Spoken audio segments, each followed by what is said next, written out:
New Zealand is famous for its unique pristine nature.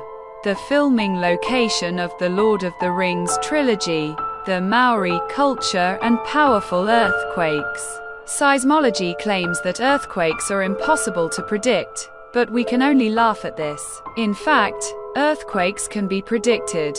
And in this video, we'll show you one of the easiest ways to do it. You probably don't know this, but when an earthquake occurs, stress is released at the epicenter, and at the same time, new stress is created, directed up and down along a major fault. Thus, major earthquakes can create or trigger next events that can hit years after the original event. This chain of events can sometimes provide clues as to where the next major earthquakes will occur. To explain how this works, let's look at the major events in New Zealand over the past 17 years.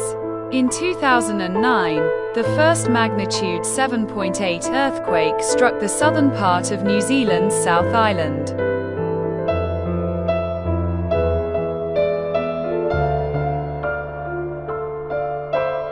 This powerful earthquake puts additional stress along the fault line and triggered the magnitude 7.0 Canterbury earthquake the following year. The Canterbury earthquake, in turn, triggered two subsequent events, both of which occurred further north of the main fault line.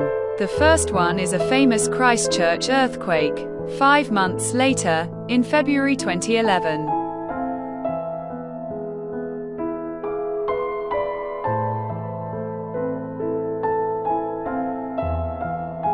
And the second event, 6 years later, was the famous 7.8 magnitude Kaikoura earthquake in November 2016. So, 4 events have already happened in this chain of events, and at Terra Seismic, we see that the stress is moving north again across a fault line. Thus, we can predict that the next major event will occur on the North Island of New Zealand. It should be noted that in real life, stress-induced earthquake migration is a very complex process, and, understandably, certain prerequisites are necessary for such a simple scenario to materialize.